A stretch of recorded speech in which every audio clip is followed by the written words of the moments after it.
네, 여러분 안녕하십니까. 수요일 아침 여수 MBC 뉴스투데이입니다. 20대 대통령 선거 본투표가 조금 전 시작됐습니다. 역대 최고 사전투표율을 기록한 만큼 이번 대선에 대한 유권자들의 관심 어느 때보다 높은데요. 투표소를 연결해서 현장 분위기 알아보겠습니다. 강서영 기자가 나가 있습니다. 자, 현장 상황 어떤가요? 네, 저는 지금 여수 문수초등학교 체육관에 마련된 문수동 제4투표소에 나와 있는데요. 이른 아침부터 이곳에는 소중한 한 표를 행사하려는 유권자들의 발걸음이 계속해서 이어지고 있습니다. 이번 대선도 지난 19대 대선에 이어 역대 최고 사전투표율을 기록했는데요. 전남 지역에서는 총 158만여 명의 유권자 중 51.4%인 81만여 명이 사전투표에 참여하면서 사전투표율이 본투표율을 역전하는 현상까지 나타났습니다. 전남 동부권에선 고흥군의 사전투표율이 55.06%로 가장 높았고 순천과 여수가 46% 언저리로 뒤를 이었습니다. 지난 19대 대선은 77.2%의 투표율을 보인 가운데 역대 최대 사전투표율이 최종 투표율까지 이어질 수 있을지 관심이 쏠리고 있는데요. 이번 대선은 후보들의 초접전이 예상되는 데다 오미크론 확산 속에서 투표 마감 시간도 평소 대선보다 늦춰지면서 당선자 윤곽은 오늘 밤 늦게서야 나올 것으로 전망되고 있습니다. 일반 유권자들은 오후 6시까지, 확진자나 격리된 유권자는 6시부터 7시 반까지 투표를 할 수 있는데요. 본투표는 사전투표와 달리 반드시 지정된 곳에서 해야 하고 마스크를 착용하고 신분증을 지참해야 투표가 가능하다는 점을 꼭 유의하셔야겠습니다. 지금까지 문수동 제4투표소에서 MBC 뉴스 강서영입니다. 제20대 대통령 선거 개표 방송이 오늘 오후 4시부터 시작될 예정인 가운데 지상파 방송은 물론 여수 MBC 뉴스 유튜브를 통해서도 출구조사는 물론 각 캠프의 상황을 시청할 수 있습니다. 이번 대선은 코로나19 확진자 투표로 인해 투표 마무리 시간이 오후 7시 30분으로 늦춰졌고 접전이 펼쳐질 것으로 보여 당선인 윤곽이 드러나는 시간은 19대와 지난 18대 대선보다 늦어질 것으로 예상됩니다. 어제가 세계 여성의 날이었습니다. 대선 막바지에 2030 여성들의 표심이 다시 주목받고 있습니다. 온라인 커뮤니티를 중심으로 기존의 혐오 프레임을 거부하며 목소리를 내면서 새로운 캐스팅 보트로 떠오른 겁니다. 김진선 기자입니다. 이번 대선에서 민감한 영역이었던 여성과 페미니즘, 서울시장 보궐선거 등을 계기로 키워드로 떠오른 이른바 이대남. 2030 남성들의 심기를 건드리지 않기 위해 외면돼 왔습니다. 여기에 여성가족부 폐지, 성범죄 무고죄 처벌 강화 등 공격적인 공약을 쏟아내며 반페미니즘 정서를 겨냥해온 국민의힘. 민주당은 N번방 사건을 세상에 알린 활동가 박지연 씨를 영입하며 차별화에 나섰습니다. 이번 선거처럼 여성 혐오가 전면으로 드러난 선거는 없었습니다. 대놓고 여성을 혐오하고 유권자 취급도 않는 그런 국민의힘의 행태에 많이들 분노하셨습니다. 여성 온라인 커뮤니티를 중심으로 후보자 관련 팩트체크는 물론 대선 관심도가 뒤늦게 치솟은 상황. 모든 이대남들이 여성은 물론 다른 세대 등을 혐오하고 비하해왔던 것은 아니라는 여론이 형성되며 각종 콘텐츠들이 탄생했습니다. 남녀 세대 간 갈등을 부추겼던 이대남 프레임을 깨는데 남성들도 동참하면서 다른 대표성을 가진 커뮤니티들이 집결하는 양상을 띠고 있는 겁니다.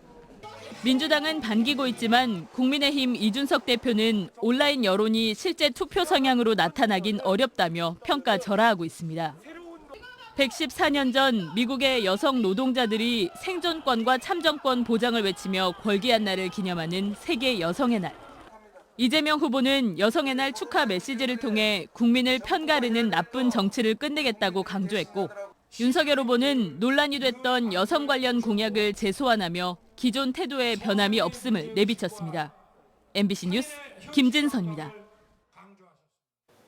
코로나19 확산세가 심각한 가운데 다음 달 순천시에서 개최될 예정이었던 전남체육대회가 연기될 것으로 보입니다.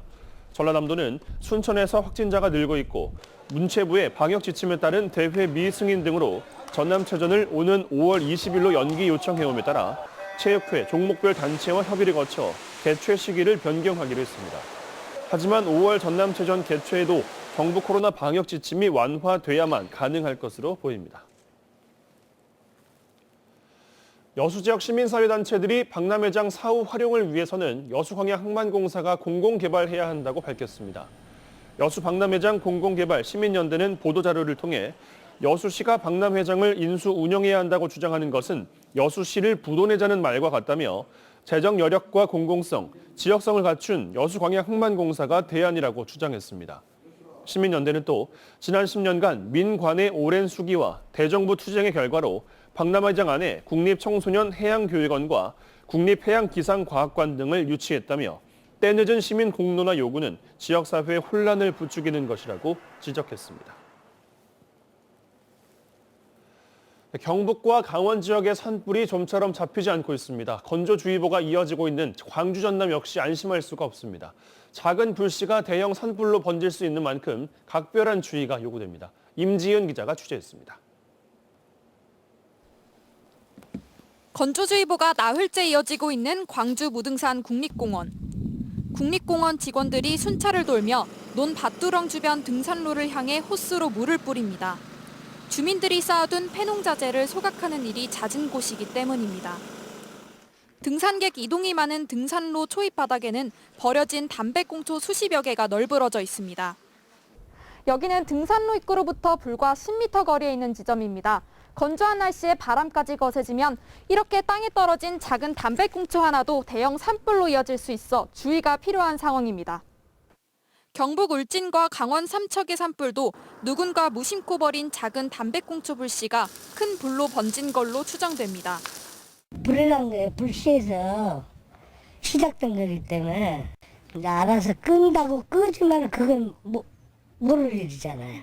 설치관이 불안해요.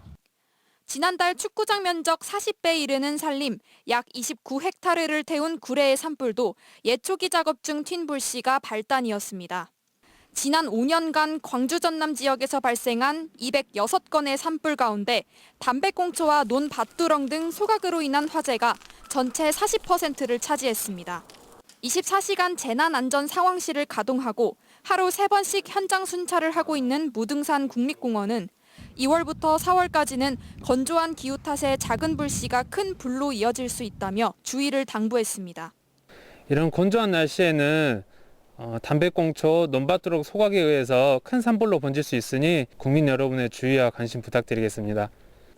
잠깐의 부주의가 돌이킬 수 없는 피해로 이어질 수 있는 산불을 막기 위해 등산객과 주민들의 각별한 주의가 필요합니다.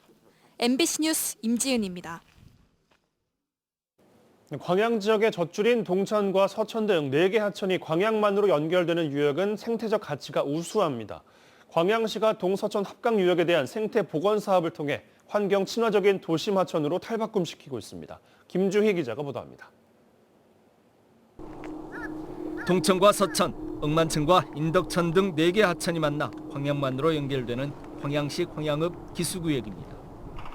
이 일대 20여만 제곱미터 면적에는 황금 물결이 넘실대는 갈대가 군락을 이루고 노랑부리 저새, 수달 등 법정 보호종과 멸종 위기종들이 관찰되고 있습니다. 특히 최근 국립생태원으로부터 습지와 하천으로 이루어진 동서천이 국토환경성 평가 1등급, 생태자연도 1등급 평가를 받는 등 생태적 가치도 비교적 잘 보존된 지역입니다. 일부에서 어떤 전문가들을 보고 나서 이렇게 귀한 생태 환경이 아직도 보존되어 있느냐고 굉장히 놀랍니다. 보신 것처럼 지금 아까 저기 동서천 합류부에서부터 1.3km 보시다시피 갈대 군락지는 그냥 자연적으로 지금까지 유지하고 오는 거예요. 그럼에도 바로 인근 지역은 도심 확장, 산업단지, 경작지 등이 산재해 생태적으로 단절되는 위해 요인이 되고 있는 상황입니다. 광양시가 광양읍 동서천 합강유역에 대한 자연 생태계 보존과 함께 생물 다양성 회복에 나섰습니다. 동서천 합강 생태 복원 사업을 추진하기로 하고 기본계획 수립 용역에 착수했습니다. 동서천 합강 생태 복원 사업은 빠르면 내년부터 본격적으로 시작돼 오는 2025년 말 완료될 것으로 전망됩니다. 조류 관찰대라든지 갯벌을 만지고 이 촉각으로 느낄 수 있는 그런 체험 활동, 시각적으로 주변 지역의 야생 동식물을 갖다 관찰할 수 있는 그런 공간들을 마련을 해서 우리 시민들도 자연스럽게 체험하고 느낄 수 있는 그런 공간을 마련할 계획입니다. 광양 동서천 합강유역이 사람과 자연이 공존할 수 있는 도심 인근의 지속 가능한 새로운 생태 공간으로 거듭날 수 있을지 지역 내 기대감도 커지고 있습니다. MBC 뉴스 김주희입니다. 광양시 성황지구에 새롭게 조성되고 있는 체육시설의 명칭이 성황스포츠센터로 확정됐습니다. 광양시는 도이동 1원 성황근린공원 안에 건립돼 오는 6월 개관 예정인 성황지구 체육시설의 명칭을 시민선호도 조사와 시정조정위원회 등을 거쳐 최종 성황스포츠센터로 확정했습니다. 또한 시설별 명칭도 성황스포츠센터 다목적 체육관, 성황스포츠센터 수영장으로 각각 명명했습니다.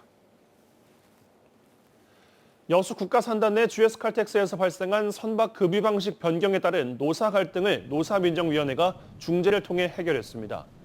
여수시에 따르면 최근 이 문제 해결을 위해 한국노총과 해상유류노동조합, 급유선주협회, GS칼텍스 등 이해 당사자들이 포함된 노사민정협의회가 대책회의를 열었으며 이 자리에서 급유선 조합원들의 고용 불안에 대한 우려가 불식돼 지역 내 분쟁을 예방할 수 있었다는 평가입니다. 여수시는 특히 그동안 관계자들 간에 상호 정보 공유가 되지 않아 오해한 부분이 있었지만 노사 갈등을 사전에 해결하는 좋은 사례가 됐다며 앞으로도 노사 간 지속적인 대화의 장을 마련하겠다고 덧붙였습니다.